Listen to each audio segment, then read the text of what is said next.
Hi Aquarius! Welcome po sa ating channel. Ito ang inyong daily gabay tayo reading for March 29, 2025. Please be reminded kung naka-resonate kayo, comment down. Kung hindi kayo naka-resonate, ibigay niyo po sa iba kasi general reading po ito. This is for you Aquarius ngayong March 29, 2025.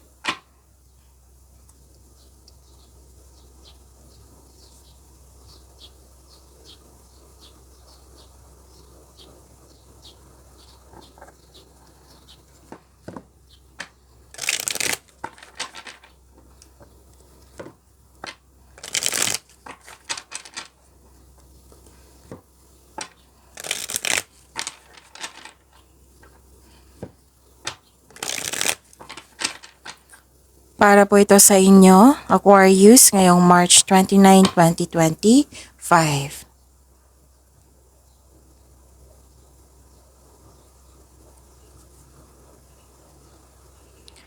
Maraming salamat po sa inyong patuloy na suporta at maraming salamat din po sa mga hindi nag-skip ng ads. Gamitin ang reading na ito bilang gabay lamang sa mga hindi pa nag-subscribe. Subscribe na po kayo at click bell notification para malaman nyo na may bago tayong video. Para sa mga gustong magpa-reading po, may lumabas dyan sa screen nyo ngayon. Panoorin nyo po at sundin ang instruction.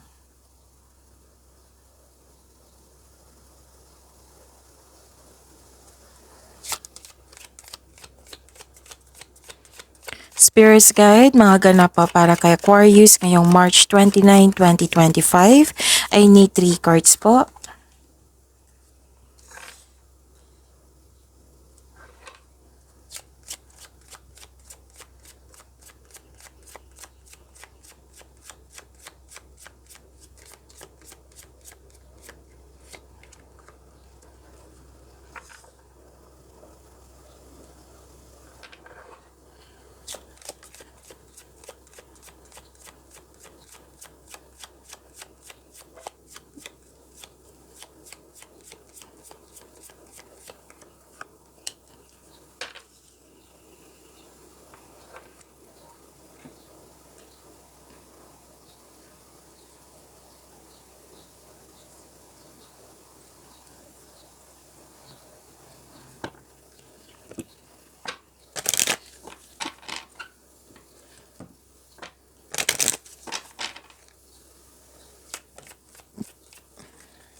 Spirits Guide, mga mensahe pa para kay Aquarius ngayong March 29, 2025. I need 2 cards po.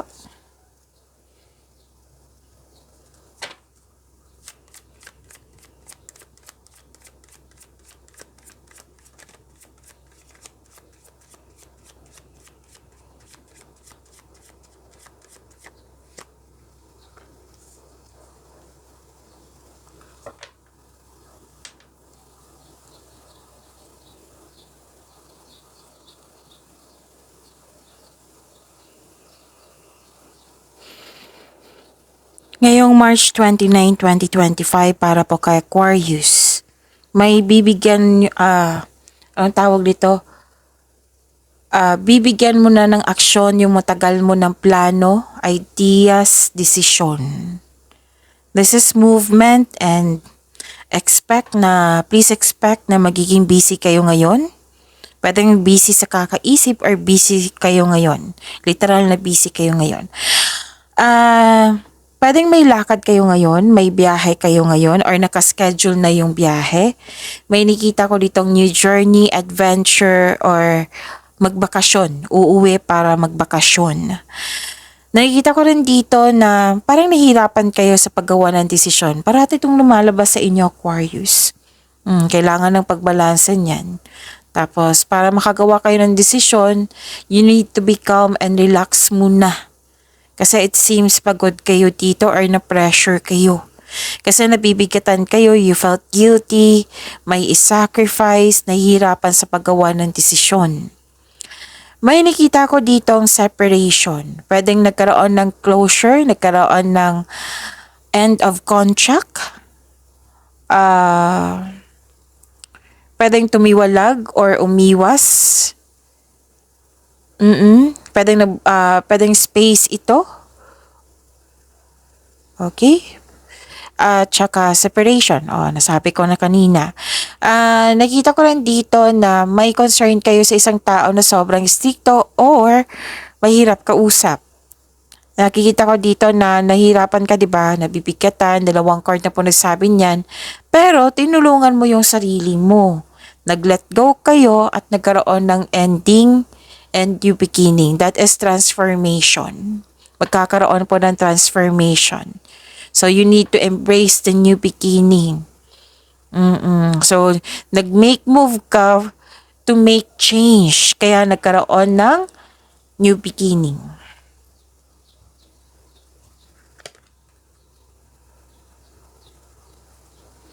Mensahe po, live life to the fullest.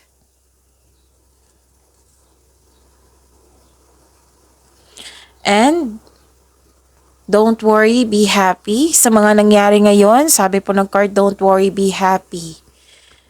And live life to the fullest. Baka nag-worried kayo dyan, worried kayo, or nalungkot kayo. And syempre na, nakikita ko kanina, di ba, na nabibigatan kayo. So, sabi ng mga, may mensahe po dito sa inyong dalawang card na live life to the fullest. Don't worry, be happy.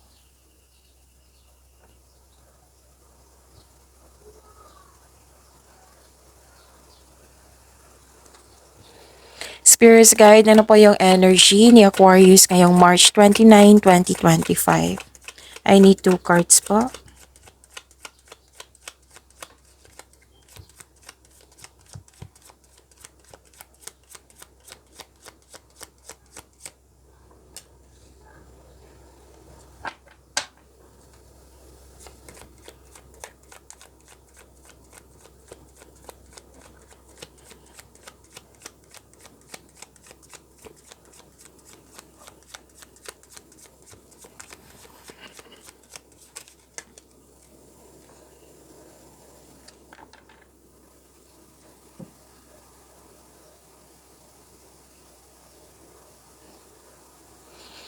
Kung may narinig kayo or may nakita kayong repeating message, meaning to say, pinupush ng cards niyan kasi ang ilan sa inyo hindi pa binigyan ng atensyon. Like for example, nanood kayo ngayon ng March 28 and March 29.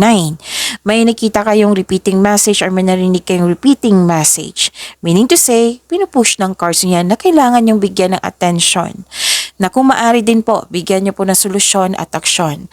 Remember Aquarius, at the end of the day, alam mo na ikaw lang taong may kakayahan at responsable na gumawa ng sarili mong katotohanan at kinabukasan. So ano yung energy ni Aquarius?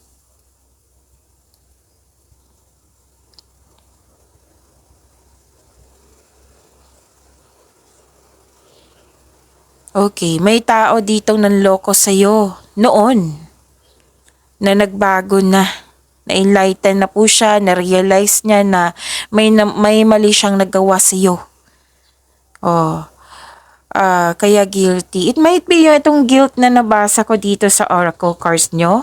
Yung taong yung na may mali na ginawa sa iyo. Taong nanloko sa inyo. Kasi guilty. Guilt dito, di ba? O guilty din ito. It might be. So, excuse me. Pwede din nahihirapan kayo kasi marami kayong gawain. Hindi nyo kayang mag-isa. O nahihirapan kayo sa responsibilidad, maraming responsibilidad na hindi mo kayang mag-isa. O akuhin ng lahat. So ito yung sitwasyon dito sa oracle cards nyo na nag-clarify siya dito sa yung tarot card na nabibigatan ka. Para hindi po daw kayo mabibigatan, strat plan, kung recording to sa trabaho or sa responsibilidad, strat plan, strategy, pagpaplano po. Kung problema ito sa isang tao na I think na naglihim siya sa iyo or nagkaroon siya ng sekreto at natuklasan mo noon. Kasi may nagsikita ko dito nagsisinungaling. Yung ng taong nanloko sa inyo. So, kailangan ng communication dito. So, to clear up any hurt feelings. Pero kung may trauma ka na sa taong ito, kung tao to ha, kung may trauma kayo sa taong ito, better to have a healthy disconnection. Tapos, pwede mo naman siya patawarin through your mind and heart para magkaroon ka ng peace of mind. Gagawin mo to para sa iyo. Pero kung concerned ka talaga sa kanya, you can give him, give this person ng, ng text message or email. Kung ayaw mo talagang makipag-usap sa kanya. Kasi nakita ko dito na sobra kang nasaktan sa kanyang mga ginagawa, sa kanyang mga sinasabi. Kasi pwedeng nag-backstab to sa'yo, nagsinungaling, walang pakialam to sa'yo, naging plastic to. Oh.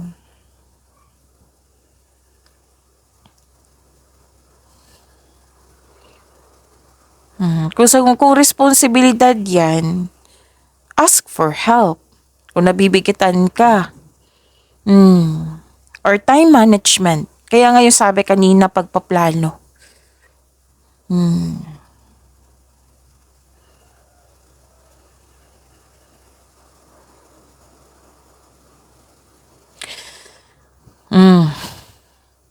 Actually, dalawang card na po mismo nagsabi dito na yung dahilan na may concern kayo sa kanya na hindi marunong magbigay halaga.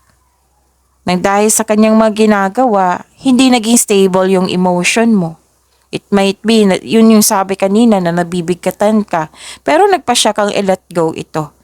Kitang-kita ko dito sa oracle reading mo pa lang.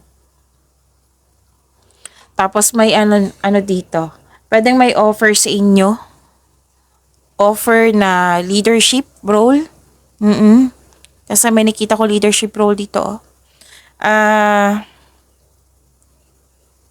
Pwedeng nakaramdam ka ng takot or may alinlangan ka to take leader po.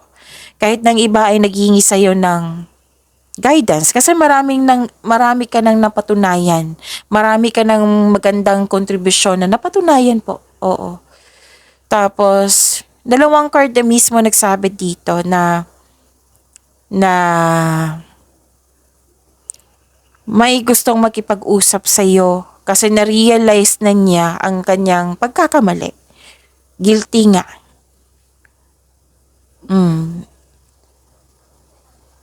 Pero ang sabi ng card, mukhang hindi ka pa okay talaga sa kanya. Kasi nakita ko dito na parang may siguro nabigla kayo. So may advice kasi ang card nyo dito na mag-ingat sa sasabihin mo sa kanya. Baka may masabi kang hindi maganda. Oo. Kahit may nasaktan ka niya before, ingat pa rin sa communication. Better na wag mo na lang din saktan. Kahit hindi mo ni minimin kasi nasaktan ka eh. Siya na nagkamali, hindi ka nagkamali. Huwag kayong gumawa ng pagkakamali ng dahil sa taong nagkamali sa inyo. Yung parang revenge kumbaga. So better to stop. Iwasan na lang. Control your emotion. Kasi nakita ko talaga dito, which is naintindihan ko naman na hindi naging stable yung emotion ng dahil sa ginawa ng taong ito. Pwedeng hindi tao to, pwedeng situation mo ngayon. Pwede din na, di ba, may guilty na dito. Gusto niya talaga makipag-usap sa iyo. Pero, kitang-kita ko dito, nireject mo ang ilan sa inyo. Nireject or sinabihan ng hindi maganda. Kasi nasaktan ka. Naintindihan ko. Pero yung sinabi ng card siya dito na paalala, na kung pwede na kung may kasalanan yung tao sa inyo, wag na lang kayong mag-response na ikakasakit ng kapwa nyo. Oo. Kumbaga, wag kayong gumawa ng mali na hindi nakakabuti sa iyo, 'di ba? Okay, let's proceed.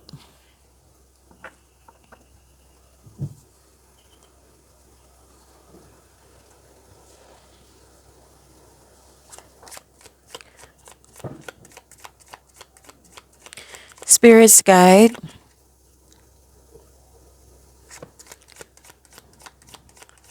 Career and money po ni Aquarius ngayong March 29, 2025. I need 2 cards po.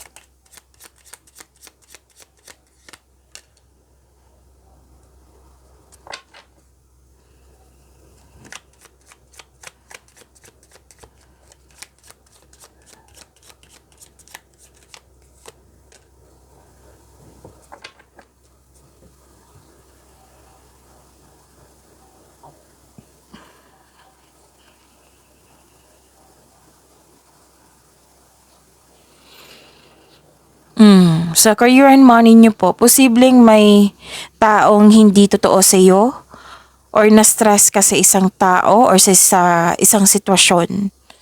Oo, kasi may nakita kong stress o na-hurt, nabibigatan, na siyang dahilan na pwedeng na-stress kayo sa mga nangyari. Pwede din anxiety to. Kasi may ano dito may hindi totoo pa rin sa inyo. May tao akong nakikita dito na pinagmamasdan ka niya, pero ayaw niyang mag-make move. Sugod ng sugod. May sugod ng sugod dito pero nakakasakit na pala. Oo. Mag-ingat kayo sa taong may inggit sa iyo kasi nag-spy siya. Ito yung sinabi ko kanina sa inyong oracle cards na may mahirap kausap or sobrang stricto. Andito rin sa tarot cards nyo. Hindi madaling kausap or matigas ang ulo or may sitwasyon na masakit sa ulo. Tapos kung may chismis, alamin nyo muna kung totoo ba yan or hindi. And kung totoo man, prepare yourself. Kailangan yung balansehin yan.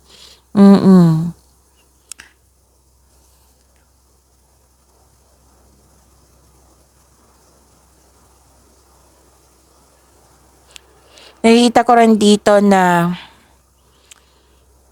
may nangyari. Oo, may nangyari na nag-cause ng trauma to. Na inignore mo or iniiwasan mo. Pero alam mo to kasi malakas ang inyong intuition.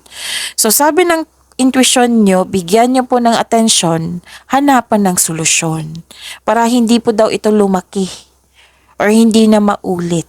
It might be na ulit to nung nakaraan na hindi mo binigyan, iniiwasan mo at naulit na naman. So this time, kung maaari po, bigyan niyo po ng attention. So refusing to acknowledge the truth. May katotohanan, may dalawang card na mismo nagsabi dito sa inyong career and money na may taong hindi totoo sa iyo or may nangyari na hindi mo alam. What I meant is, may nangyari na inignore mo.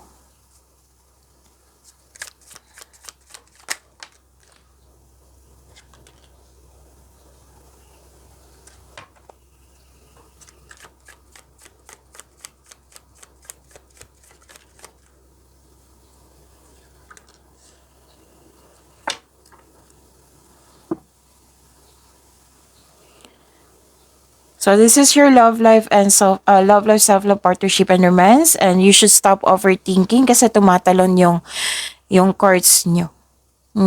Kasi overthinking can drain your energy. Maraming salamat po sa patuloy na tiwala, suporta sa ating channel, at maraming salamat din po sa mga hindi nag-skip ng ads.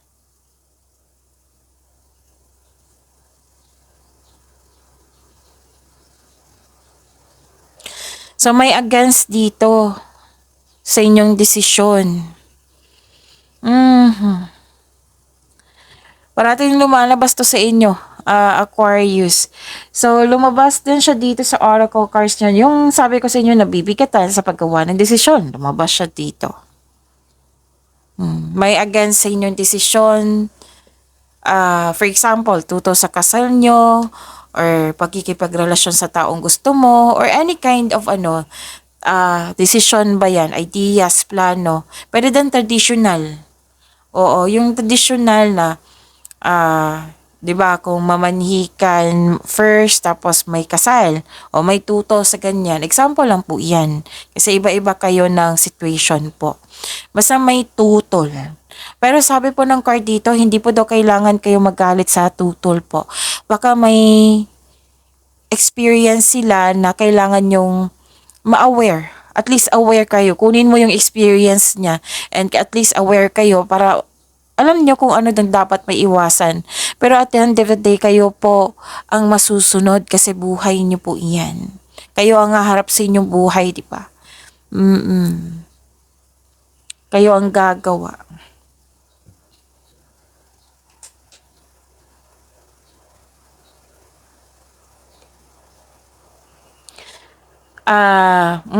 May nangyari po. Pwede din na ayaw mo sa pagbabago. Nagkaroon ng stagnation, parang napilitan ka sa pagbabago, ayaw mo sa changes, gusto mo yung nakaraan kaysa ngayon. So ito din yung isa sa sign na nabibigatan ka or na-stress ka. So itong new beginning na ito, ito yung sinabi ng Carso dito kanina na may new beginning. Transformation na hindi mo siya in-embrace. 'Di ba sabi ko sa inyo kanina na itong new beginning na ito, you should embrace it. Kasi sinabi dito, this is change for the better. Itong new beginning na ito. Kaya nga sinabi sa dalawang course dito na don't worry Aquarius, be happy, live life to the fullest. Magtiwala po sa ating Panginoon. Magtiwala po sa universe. Okay? Pagyamanin niyo po yung blessings na binigay sa inyo, Aquarius. See you tomorrow. Please like, subscribe, and click po button for notification para updated po kayo sa daily tarot reading natin. Maraming salamat.